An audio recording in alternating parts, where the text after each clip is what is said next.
forward. So welcome everyone to episode, believe it or not, 128 of the Crisis Jam episodes. I'm Dr. Brian Sims. I am the Senior Medical Advisor with the National Association of State Mental Health Program Directors, otherwise known as NASHPIT. And I want to welcome you to episode 128.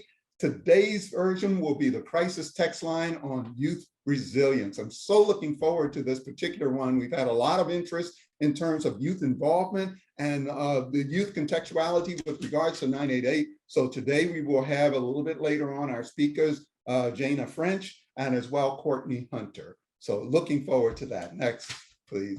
Reminder again that talk.crisisnow.com is available. If you have not registered or you know someone who's not registered, please have them access that line. It's real easy to sign up. Once you sign up, you get the screen. You're able to go into many different areas. You can do links so that you can come in on the services. You're also able to look at past crisis jams. And as well, you can take a look at the various articles and associations that have been affiliated with this wonderful talk.crisisnow.com site where you can get information up front.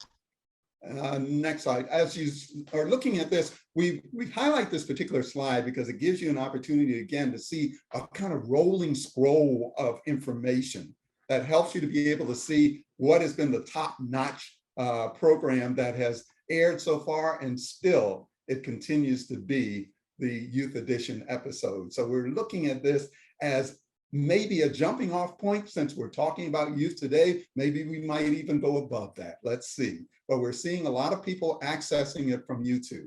We also want to let you know that upcoming on episode 135, we will be making it to 1 year. And the Crisis Jam will be celebrating its 1 year birthday. And at that point, we will have Monica Johnson, who will be speaking to us directly as the director of the 988 services out of SAMHSA. And we're really looking forward to this. And folks, put it on your calendar. Make sure that July 12th is earmarked, because I assure you it is going to be a fantastic day. There are lots of things that are planned for that particular episode. So we'll be turning 1 at that time. And next slide, please. All right, here's a spot that I want to spend a moment just to emphasize with you all that these are the Sammys Awards. And the Sammy Awards are being in the process of being looked at right now. So we're asking you all, please, please, please go in and vote, because we have these wonderful finalists at this point, Dr. Palmieri, Richard McKeon, and James Wright. Go in and vote, folks, but not only vote, you have the ability to vote every 24 hours. And you have to wait a full 24 hours from the time that you vote, but go in and vote, because the voting will be open till the end of this week as far as picking finalists. So by the time you have put in your multiple votes by the end of the week, we hopefully will be at a point where these guys will make it into the finalist portion, and then the voting will continue. So we encourage you, please, go in, give your vote, and let's make sure that we give them the honors that they so richly deserve. Next slide, please. Here's an article out of McKinsey Institute on Generation Z mental health, the impact of tech and social media. This is kind of a article that's perfect for the time, because they realize that Generation Z's social media engagement can feel negative, but also help with finding that connectivity. And this is something we've been working with, if you notice, through the Crisis Jam with SAMHSA's efforts, has really been ways of trying to find ways of engaging the youth so that it is okay to talk about mental health issues, okay to engage. So we reference you to that particular article. Next slide, please. Here's another one where SAMHSA and SAMHSA and went out into Georgia and looked into the mental health hotline. What you see here is the commissioner, Kevin Tanner, where they had a speaking on Georgia's mental health hotline as a national leader. And this is wonderful in terms of movement. As you can see, Monica Johnson's there. You've got everyone in that particular picture that is talking about movement of 988. Now, Mindset News also has a chat GPT that you're going to hear a lot more about later that can channel the stock responses of the therapist. But in the article, it talks about it misses what makes us human. So this is an intriguing article, and we just reference it so that you have an opportunity later on when you have a chance to please take a look at it. There's some interesting information that you'll see. Next slide, please. And again, we want to reference the SAMHSA store. I'm happy to report that I placed an order with the SAMHSA store a while ago, and just yesterday, my big old box came into my household, and I now have all of the material that I need so that I can start getting out information to them. So we encourage you that if you need to access free information, please go to the SAMHSA store at the link that you see here and order up some material. Let's get the word out and make sure that we spread the word about the 988 services to everyone. Next slide, please. And again, about the jam session t-shirts, I mentioned just before the session had begun that the t-shirts are available. If you'd like to get one free, then be a volunteer for the crisis hot seat, and we'll be happy to deliver one for you. Otherwise, you can go into the store, you can get it through the store, you can get English versions, you can get Spanish versions, you can get short sleeve, you can get long sleeve, you can get hats. So there's all sorts of ways to really display the 988 movement forward. Next slide, please. All righty. Now, this is a haiku that I'm really presenting right now as kind of a teaser, if you would, for what's coming up next. And it's a suicide hotline, 3 digits to save a life, hope in dark despair. I'm just going to kind of leave it there because I want to move next to the crisis hot seat. And we have the honor today of having in our crisis hot seat, Dr. DeQuincy Meffrin-Lazine. And Dr. Lazine, are you available?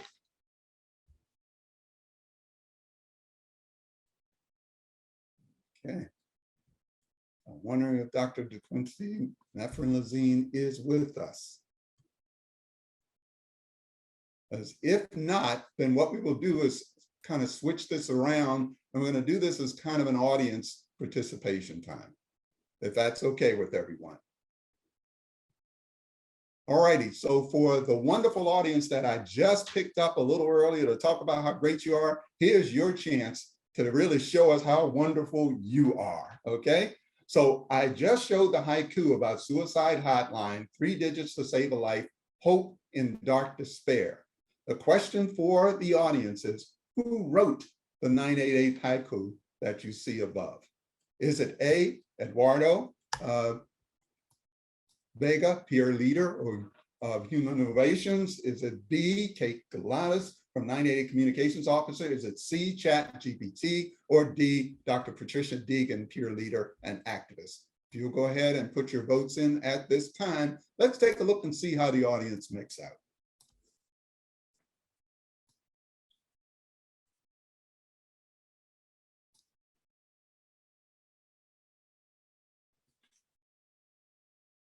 Wonderful. Okay, looking at it, it kind of splits all the way down the line. What I see is that if we wanted to look at majority, roughly a third of you are saying it's Dr. Patricia Deegan. Coming behind that, in second place is ChatGPT, followed by Kate Galatas, and then last with Eduardo Vega. Well, at this time, we will reveal the answer, and the answer is ChatGPT. And this is good because this particular answer is kind of, again, a leading answer to just let us know that as we're going to be talking more about it today, it's kind of a given that they were given a prompt to write a haiku about 988, and this is what they came up with. So take those three lines there and just absorb them and see where they go for you. The next slide, please. All right, our quote of the day comes from our own Dr. Renee Keet from the Netherlands. And Dr. Keet says, we are in a world where most of the workforce is completely closed about their own lived experience, yet peers are expected to be completely open. We hope to hear more from Dr. Keet a little bit later on. He's both going to be as a part of our post-keynote speech, as well as highlighted by Dr. Stephanie Hepburn. So again, we want to thank Dr. Keet for being a part. Next slide, please. And we are ready now for our keynote.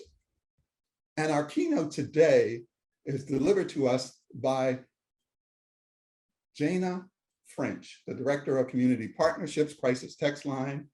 And we are also honored to have Courtney Gallo Hunter, Vice President of Public Policy and Advocacy of the Crisis Text Line. And I'm going to hand it over to Courtney to begin us. Thank you, Courtney. Thanks, Brian. Jana and I are so excited to be here from Crisis Text Line. We are avid Crisis Jam participants every week, and so we're truly honored to present to this community today. We learn so much every week, so hopefully we will, continue to learn, and hopefully people will gain something from today's presentation. We're going to talk about youth stressors and also resilience. Could we go to the next slide, please? Thank you. So just in terms of, before we get into Crisis Text Line and who we are and some of the data sets, wanted to set the stage really nationally. A lot of you know these numbers. We know that suicide is on the rise, that it's the second leading cause of death in the United States among ages 10 to 34. We know that 1 in 5 youth experience a mental health condition every year in the United States. But what we might not have illuminated as much is that the problem is much worse and more challenging for BIPOC youth. So BIPOC youth have suicide rates that far outpace their white counterparts. And we know that Black children under the age of 13 are twice as likely to die by suicide. And not only is the problem bad, but the access is equally as bad to treatment. In the Latinx community, we know that only 5.5% of psychologists in the US can provide services in Spanish. So we are uniquely aware of these challenges that are before us. And at Crisis Text Line, I'm going to turn over to my colleague, Jana French, who's going to talk a little bit more about how we're meeting the needs of this young, diverse, and mostly female youth audience. Jana? Thanks, Courtney. So Crisis Text Line, we provide free 24/7 crisis support via text for also mental health things as well. And we're available in English and Spanish at 741-741, at our website on web chat, and then WhatsApp at those 2 numbers. We are a member of the 9-8 network, and we are also AAS accredited. We've been around for 10 years. We started in August of 2013. And since that launch, we have had 8.5 million conversations, with 1.3 million conversations happening just in 2022 alone.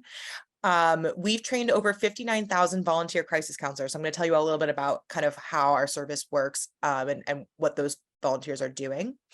We know that about 61% of texters share something new with us. So we know that we are kind of opening doors for people to have conversations about what's going on in their life.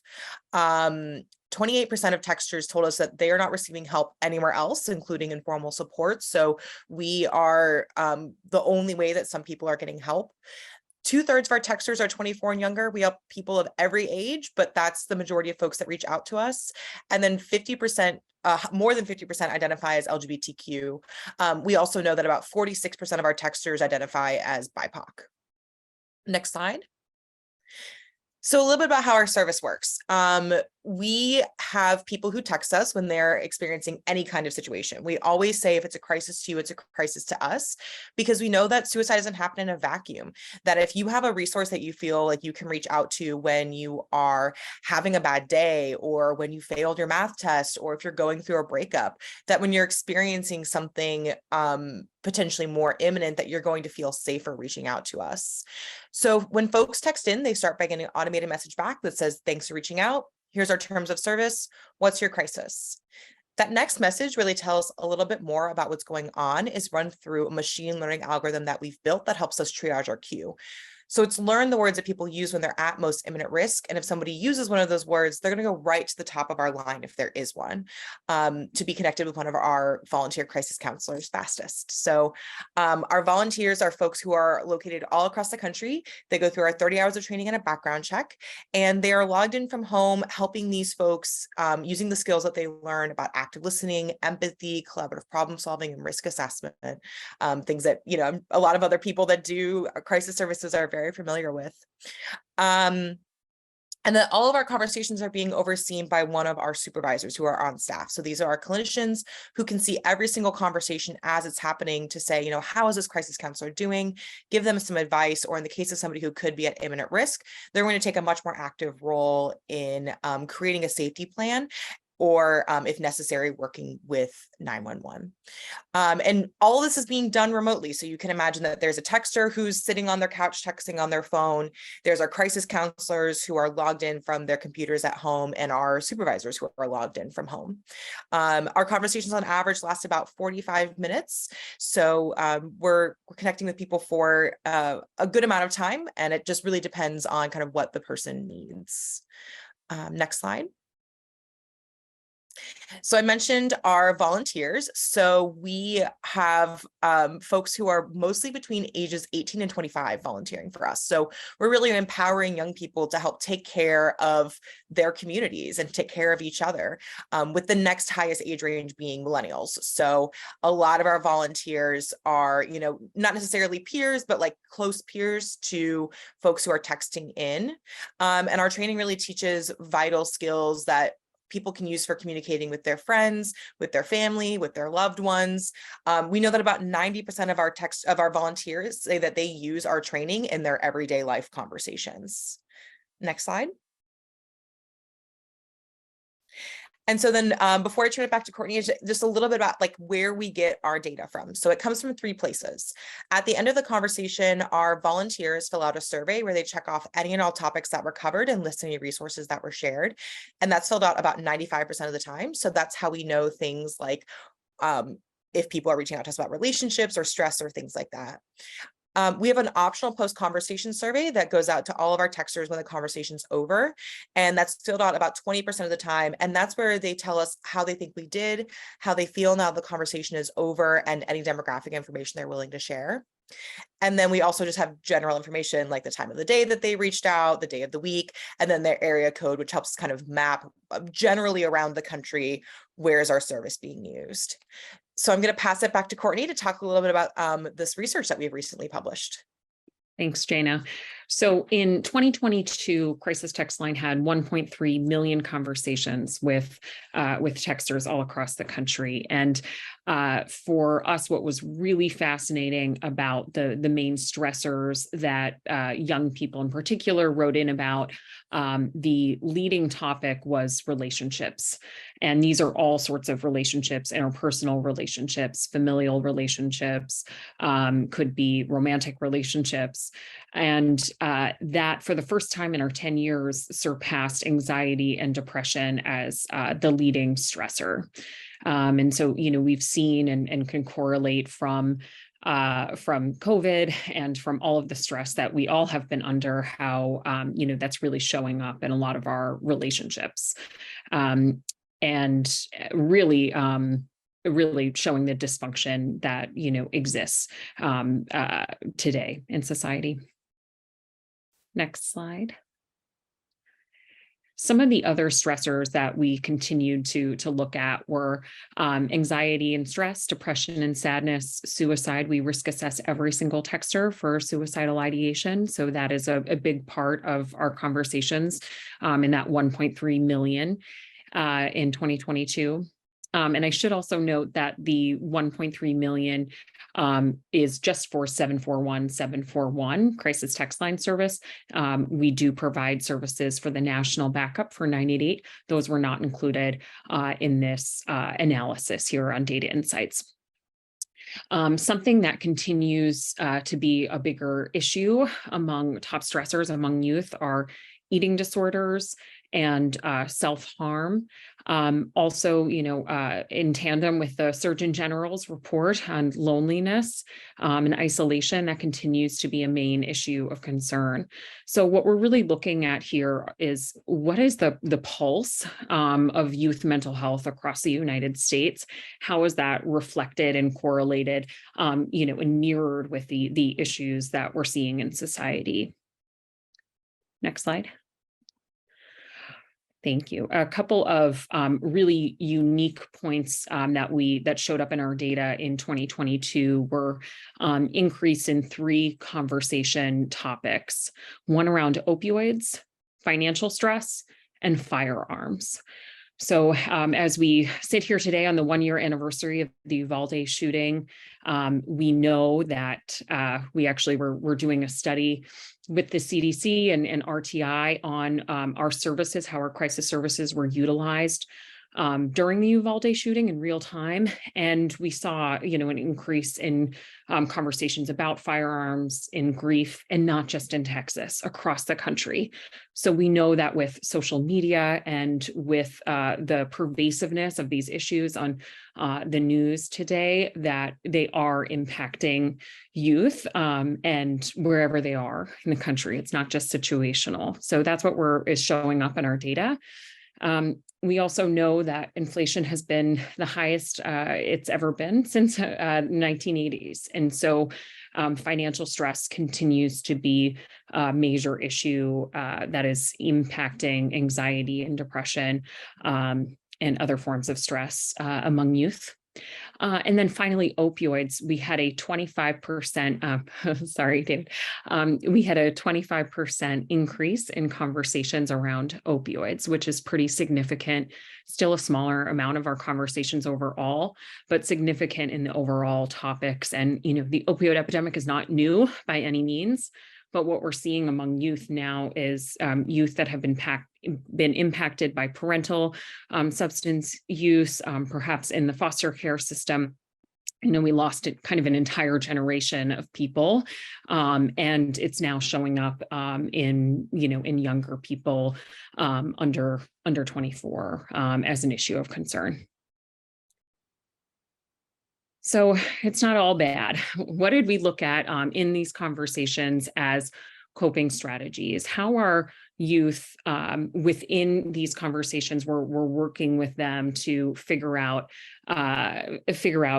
productive and helpful coping mechanisms and collaboratively problem solving with the texter. And in those conversations, we're identifying different coping strategies. And these are not revolutionary by any means. They are things that are already tools in the toolbox. And far and away, music continues to be the top coping mechanism for young people. 1 in 4 texters mentioned listening to music as a coping strategy. And then continuing on friends, connection, family, visual arts, meditation, breathing, yoga, pets, taking a walk in nature, school-based activities, performance art, and theater. So these are, things that we have in our communities today that also, no surprise to anyone, I'm sure that, family and friends and connection is a huge source of strength and resilience among young people. So that is, in short, what we saw in 2022, and we'd be happy to share more at a later time, but I will leave it there. Look forward to questions and concerns. Thank you so much. Wow. Thank you both. I tell you, I have to comment very quickly that what impressed me the most was a comment that I saw right at the beginning of your thing where it said, managing youth where they are.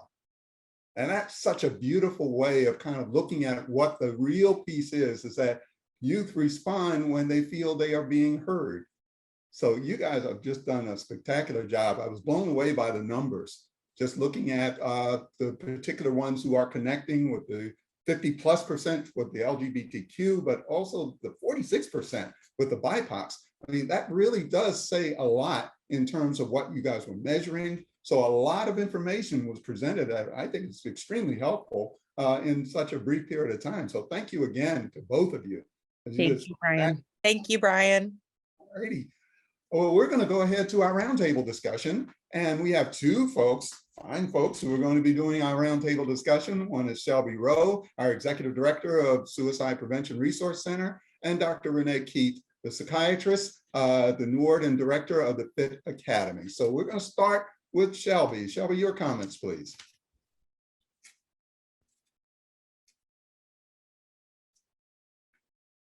Yeah, I have to ask again, do we have Shelby today? So I'm not seeing her come on. So Dr. Keith, I was trying to be gentleman per se to allow the ladies to go first, but since I don't see anyone there, Dr. Keith, if you would like to make some comments about what you just heard, sir.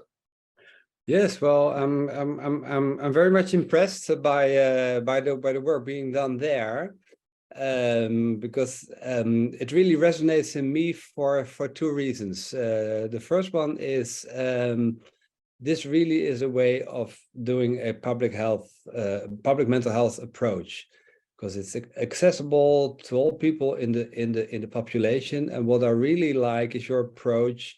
How did you call it? Something like when it's a crisis to you, it's a crisis to us. So we're not going to have any judgment on this. If it's a crisis to you, then it is a crisis, and then we will deal with it. And of course, behind that, you use your algorithm to make decisions. How fast should we be? But this it's a very inviting principle that you put into practice. So I like to really learn much more about this. Because one of the topics, I'm a psychiatrist in the Netherlands. I've always been a trained psychiatrist, but my main role is in training and learning in community mental health. That's my role in the FIT Academy. And one of my tasks there is prevention. And I'm all the time looking for a good connection. What's the role of the more specialized mental health services in a more population-based approach? Because there seem to be different worlds, and there shouldn't be different worlds. There should be more integrated. So this for me is a really nice example. So that's one reason why it really resonates in me. The other reason why it resonates is what I saw in fact, I made a picture of the last slide, but maybe you can get me a proper copy, because music is a very important thing in my personal life. In fact, in the classic psychiatric hospitals, it was always you have to do something with clay or drawing or painting. I'm not very good at that, but I love to make music. And I also have this feeling we should do much more about it, because there's a lot of evidence that, making actively music is a very important thing. And I like to get away from the classical approach of doing music therapy or creative therapy. It's fine, but there will never be enough creative or music therapists. And this is something that you all have, close to you. So it's a very strengthening thing that so many people find. Actually, also, I always thought it had to be actually making music, but maybe I'm a musician myself too. I sing in a chorale and I play guitar, but actually listening music also has a very important connection. So these very basic approaches have very deep impact, and so that's my first impression. Happy to tell more, but this is what came up in me. Well, thank you, Dr. Keith. If you wouldn't mind, could we go back to that same slide? Because I had a question just kind of raised out of it. To our illustrious speakers, when you took a look at this, did you notice any trends in terms of what kinds of music they were looking at? Did anything kind of pop up as far as what might have been more soothing, what might have been more engaging for them? Not off the top of my head. Courtney, do you know? I don't believe so, but Brian, we can get back to you on that, check with our data team and see, there might be some linguistic signals in terms of the types of music, but I don't know offhand. I'm, thank you to Dr. Keith for that insight as well. I think, we all find music to be really helpful in managing our own mental health. So it's a good reminder. Yeah, absolutely. Because again, when you guys had mentioned earlier about listening, I think beyond looking at them as far as identifying music, you're listening to what they are saying helps them. And it kind of goes along that parallel of, I think the Crisis Jam a few jams ago had done a segment on the Ad Council doing a specific infomercial based on the youth actually developing it. And it was called Whatever Gets You Talking. And it featured rap artists, it featured actually going through a musical interlude to help kids to be able to make that connection so that they feel more comfortable about talking to a mental health professional. So I saw that in the guidelines. That's really nice where this is going. So let me just ask at this point if either yourself, Courtney, or to Jana, if you guys have anything that you'd like to add to the discussion. I would like to share that there's so much more that we can dig into here. But I think it's really important that while we're looking at the stressors, we're also looking at the coping strategies, and that we're leaning into the tools that we have in our toolbox. So that's what I will share. And we're looking at this summer overlaying publicly available data sets around what sorts of public programs, free public, nature and space, food deserts, and looking at how that overlays with our coping strategies to see if there's anything that we can lean into more that's working well in one community versus another. So really looking at the communities of resilience to help us find hope and, and resilience. Wow. Speaking on that, I saw a note in the chat box that asked a question about, they didn't know if they heard it or didn't hear it, but what about the use of emojis in terms of your algorithm? Yes, I was just writing a response. We haven't updated this data in a while, so it is a little outdated. But in 2019, we found that the crying face emoji and the pill emoji, when used in that sort of first response back to, or when people tell us kind of more about what's going on, was putting people like further up in the line if there was one. But since that was, 4 years ago now, I'm not certain kind of where it's at, and we haven't updated that research. Understood. Okay. And I think the last question I see here talks about, are any of the reports segmented by demographics, such as BIPOC youth and the LGBTQ? Yeah. We do have by LGBTQ plus, Hispanic, Latinx, and by other BIPOC texters will have demographic breakouts for all of the 2022 data. So we can share that with the Crisis Jam team if folks would like to more broadly see it. Well, thank you. And thank you both again for a wonderful, wonderful presentation. Also want to thank Dr. Renee Keith for your input, your wisdom in that regard, sir. Thank you all. It was an incredible keynote, really took a lot from it. And we're looking forward to hear more information as we go along. So let's move on in our agenda. We're going to move over now to the SAMHSA updates. And today we have James Wright with us, who is going to be bringing the SAMHSA update for today. And go right ahead, James. Oh, thanks, Brian. Good morning or afternoon, everyone. So quickly, last week we shared the 2023 funding opportunities under 988.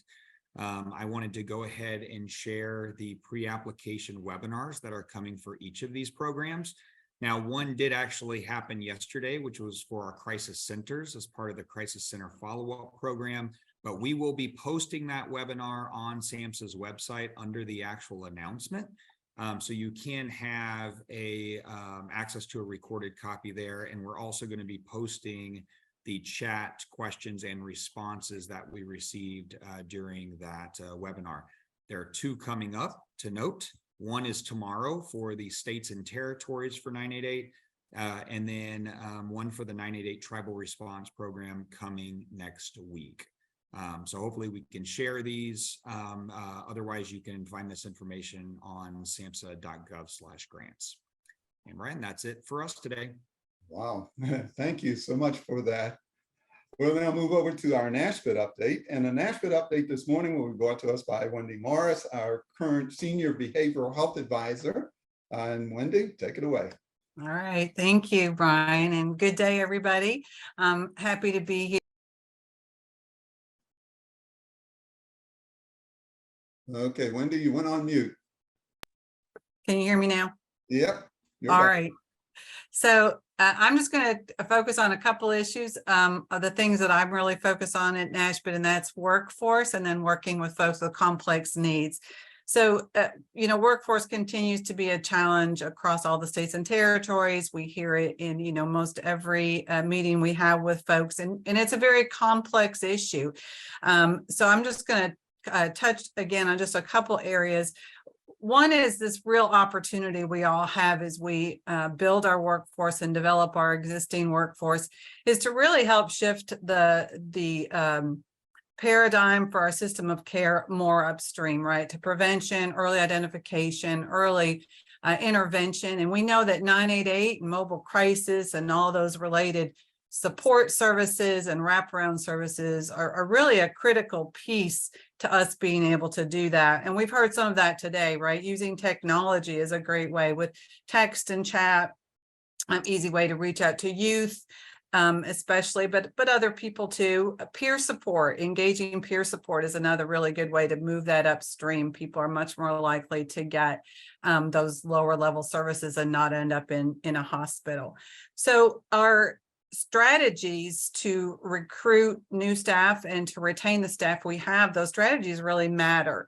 You know, what is it that potential employees are looking for, and what is it that current employees need to stay? So I wanted to share just a couple of really current and I think really good resources. The first is here on the screen, and that's the 988 Suicide and Crisis Lifeline Center's Workforce Challenges and Barriers. There are some really fantastic recommendations in here. It's an easy read. If you haven't seen it already, the recommendations are easy to understand, and I think you're almost certain to find some that you can implement.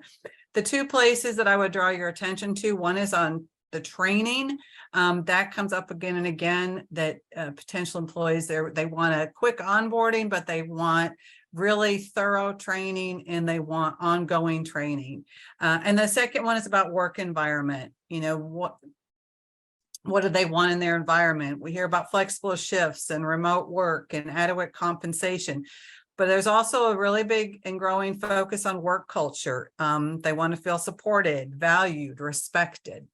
And then I think we have a second guide that will be put in the chat, and that is the Surgeon General's framework for workplace mental health well-being. And that really goes hand in hand with what I was just saying about work environment. The report goes over 5 essentials: protection from harm, connection and community, work-life harmony, mattering at work, and opportunity for growth. And so those, lots of good tips in there.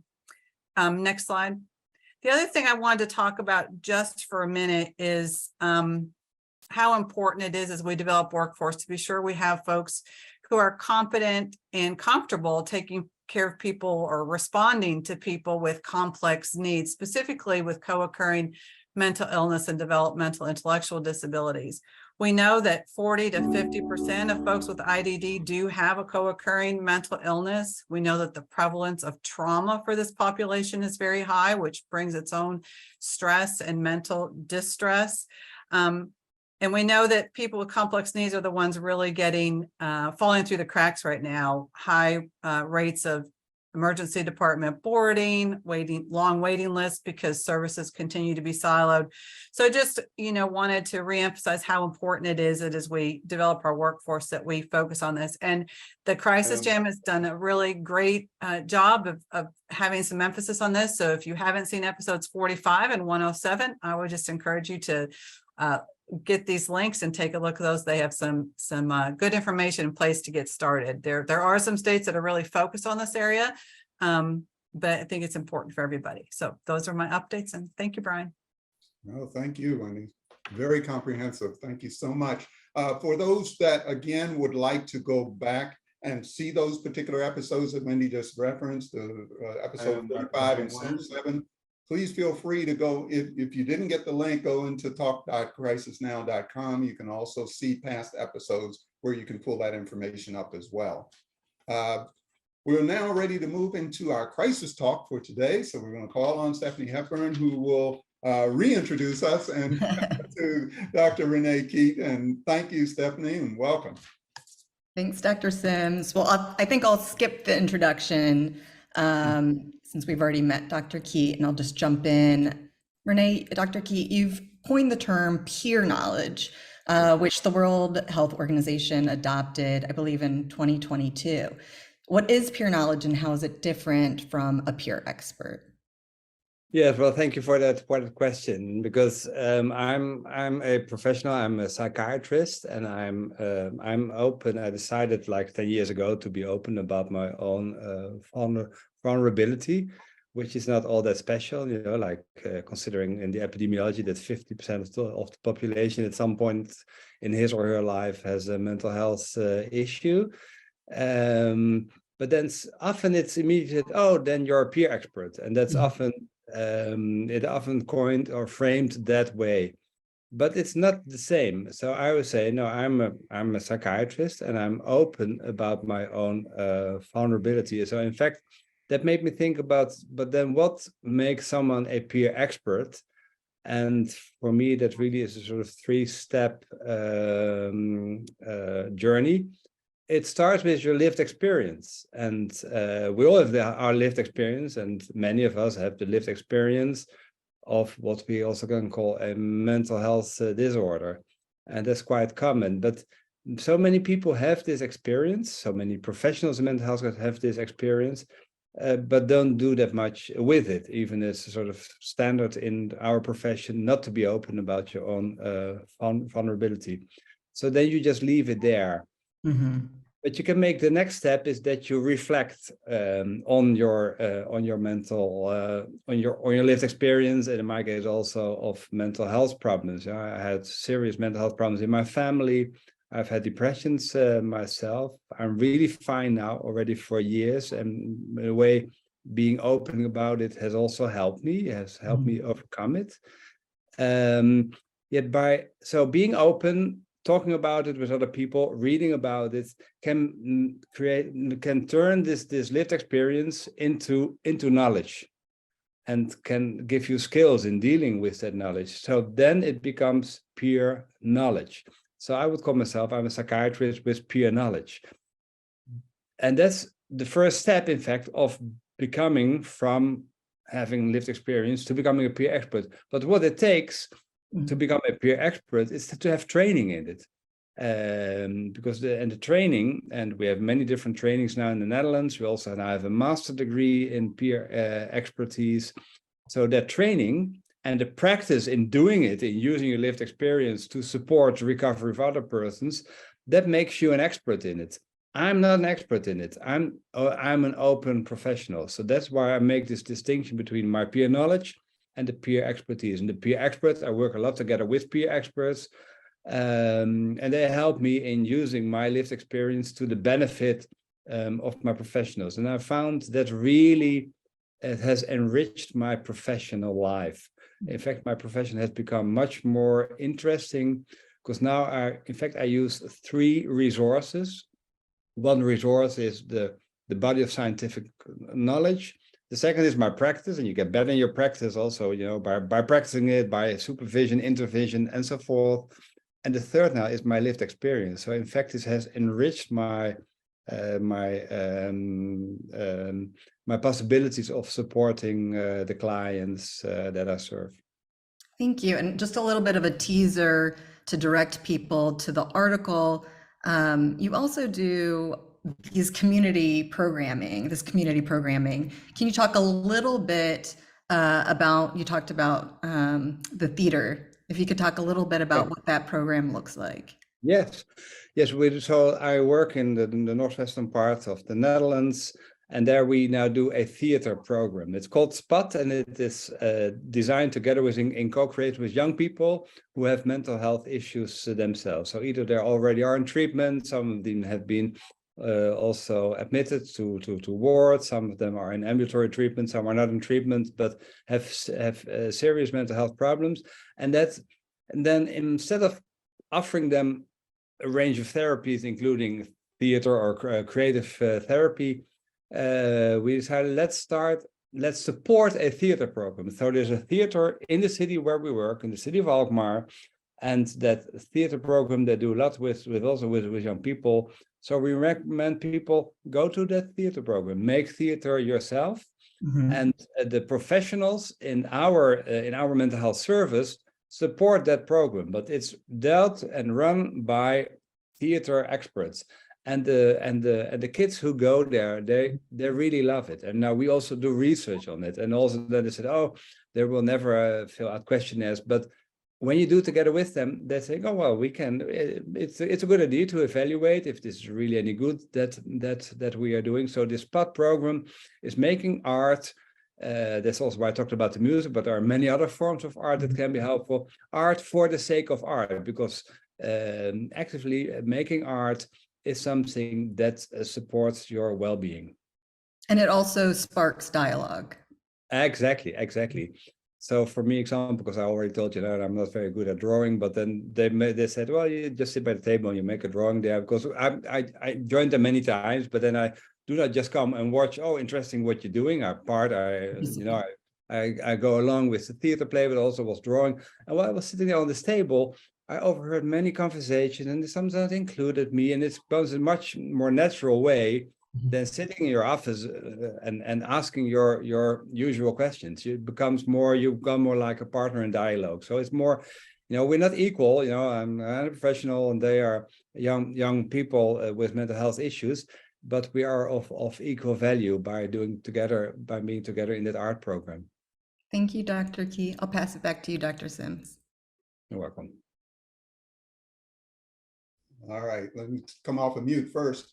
Thank you, Stephanie, and thank you again, Dr. Key. Wonderfully. And one of the things before we move to the next section, just want to highlight is the Crisis Jam community is growing, but what I love about this community is that it is broadened internationally, and bringing in that international flavor can be so helpful to what we are dealing with every day, so that we can have exchanges with one another. So we want to thank you, Dr. Keek, for your wisdom, and thank you for the work that you're doing in that area. We look forward to continued collaborations with you, sir. All right. We'll now move to the Medicaid front and center, and today we have Tom Betlock and Paul Galdas, and you guys want to go ahead. Yeah, thanks, Dr. Sims. So good to be with everybody today. Now we're going to jump into something that is part art and part science, and that is budget development. So today in our Medicaid front and center, we're heading into that time of year in which states oftentimes are developing their future budgets that will get submitted that really look forward. And so we're talking about things like fiscal year 25, which starts in July 1st of 2024. But as part of that process, states may be thinking about, well, I've got evolving crisis services. I know I have the 988 crisis lines. I have enhanced funding that's available as it relates to mobile crisis. I may be adding to my crisis stabilization capacity. Medicaid has a large role in helping to pay for those services, but I have other payers as well. And it's been a while since we chatted about this, but there actually is a very good resource out there that's available to states. And Paul, you want to tell us a little bit about the calculator, and we'll jump into a discussion in terms of what's available for states to look at to help sort of build those series of assumptions they need to put together a budget and look at the resources necessary to expand and build out their crisis systems. Yeah, that sounds good, Tom. And it is that time, right? As we're just entering state fiscal year 24, we know budgeting for 25 is happening. I'm trying to, oh, David's pulling the screen up for us. And what we're looking at is that calculator, and it's really designed to project the demand for crisis services, which would include mobile and facility-based crisis care, Tom. And then it also leads to projecting what the costs are for those specific services. So what's on the screen right now is a map that you get to from that web link we put up, calculator.crisisnow.com, which was really developed in collaboration with McKinsey's team. And if I were to select a state, I could then go in and select one county, multiple counties, and we can start evaluating what we believe the population needs are. And there are a number of editable variables that will help us with budgeting if we are part of that state team. So I'm just going to stop you there, Paul, because what an incredibly robust tool, right? To not only be able to go into your state, but to get county level detail on what those populations are, so that as you're thinking about crisis evolving, you may have specific regions in which you're targeting first. And so based upon the populations within those regions, it looks at specific county level data and is able to project the need for the different crisis services based upon that. So do you want to speak a little bit more about that?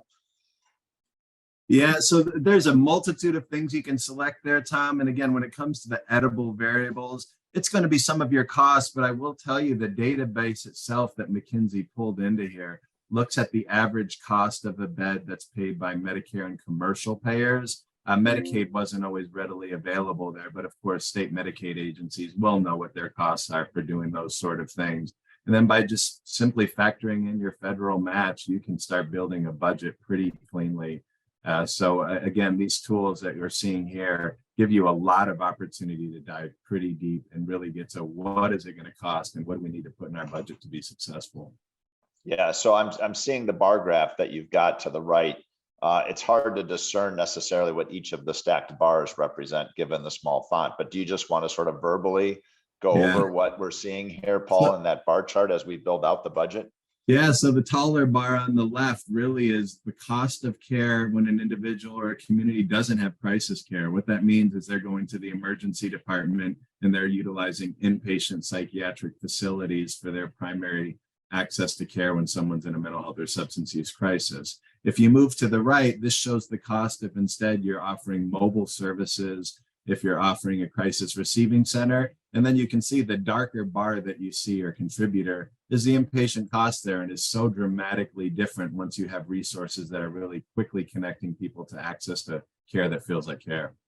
So I'm just going to repeat what I heard because that makes this tool even more robust. It actually points out the ROI.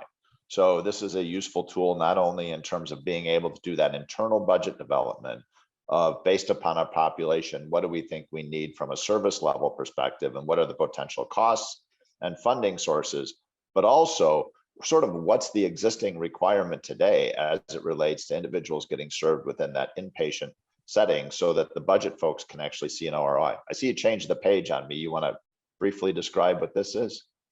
I think David's just going through and he's showing there are options for frequently asked questions. It explains the formulas. It explains the rationale behind all the calculations if you dive in deeper. Yeah, so it's really, I think, a useful tool for the budget offices that are in Medicaid agencies that might be within a behavioral health organization, that as you're looking ahead here over these summer months and you're developing your budget and you're looking what's allocable to Medicaid, what might I need some other funding sources for the uninsured, underinsured, and how do those costs break out by the different service levels based upon specific counties within my state. What a wonderful tool that we have for them. So Paul, thanks for sharing that. Dr. Sims, back to you. Well, thank you both to Tom as well as to Paul for that very comprehensive update. Thank you so much. That is a lot of information to absorb, but in the same token, much needed information. Thank you again. We're going to move now to our federal updates, and we have with us Sarah Corcoran as well as Joanna Rosen. I believe we're going to start with Sarah. Hi, Brent. I was just going to hop in quickly. Okay, Joanna sure, Rosen, AFSB, no problem.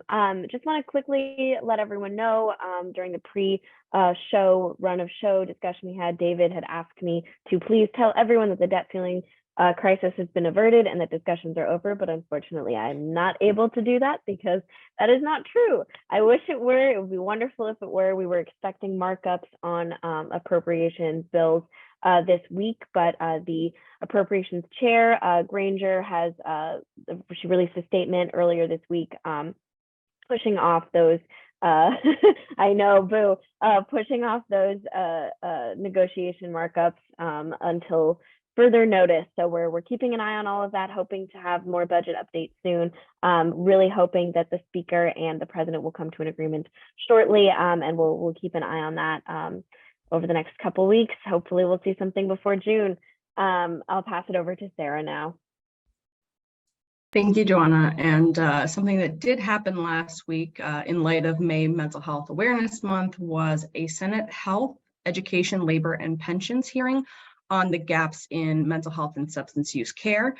There were 4 witnesses, one from a certified community behavioral health clinic, one from a federally qualified health center, one from the more kind of substance use addiction perspective, and one more on the child and adolescent perspective. It was a great hearing and really signaling the interest, bipartisan interest in continued work on mental health, even though we are still in the midst, as Joanna was saying, of some debt ceiling discussions before hopefully real processes begin for this Congress. Righty. Well, thank you again to both of you. Joanna, I'll say this to you as far as the budget issue and looking at the debt ceiling, just make it happen. So that way you can come back on and let us know that you had the power and you actually did it, okay? All right, I'll see what I can do. All righty, thank you. All righty, now we're going to move over to the state updates. And with us this morning is Catherine Gilly and as well Shelley Polanco. So we're going to start with Catherine. Hi, yes, thanks. So we have great news today. Minnesota adjourned its legislative session on Monday and passed its healthcare omnibus bill and includes what we call comprehensive 988 legislation, which addresses 988 service definitions and requirements, oversight, a special revenue account, and a fee not to exceed 25 cents. So Minnesota is the 6th state to pass a 988 telecommunications fee, which is very exciting. So hopefully it'll be signed by the governor and no issues there. I just want to note that this was definitely not a guaranteed outcome.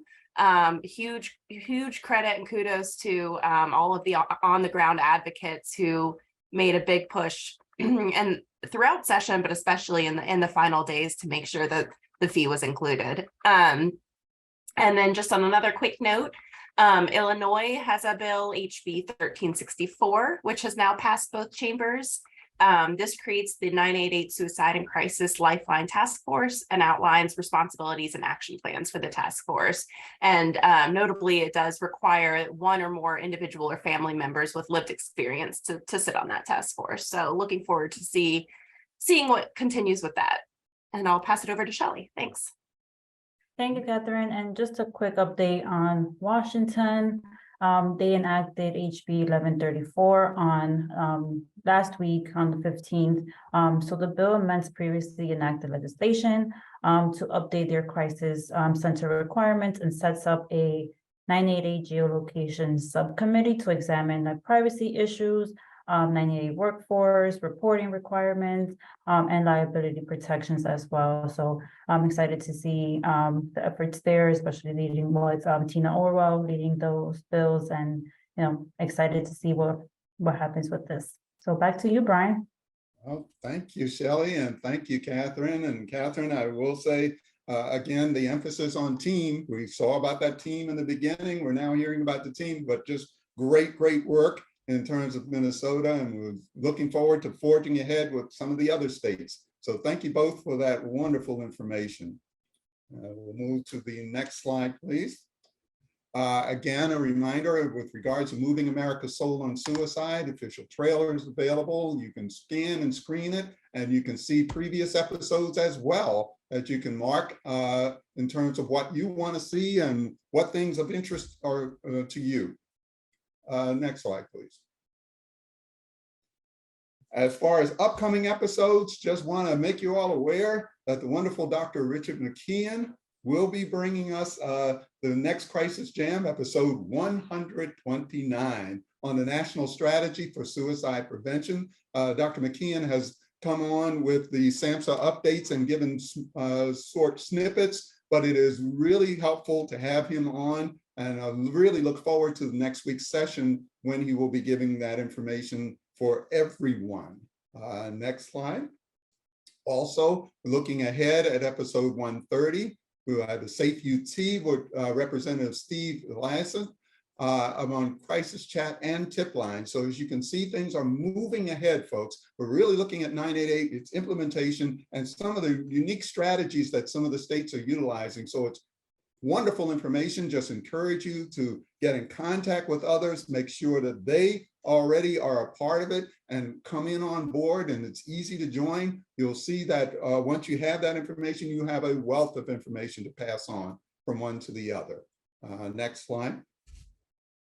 And again, from me and from the Crisis Jam, we want to thank everyone for being a part of this Crisis Jam today. We want to especially give our thanks today to our keynote speakers, Jana French, as well as Courtney Hunter. We want to also thank Dr. Renee Keith, joining us again from the Netherlands. the wealth of information that was presented today in such a small format gives us really an opportunity to forge ahead, continue to look at what we're doing with 988 and use the tools and resources there to answer a lot of our individual questions and move forward with the knowledge that the youth input is critical. So I want to thank you all for joining us today, and we look forward to seeing you at the next Crisis Jam. So everyone have a wonderful day.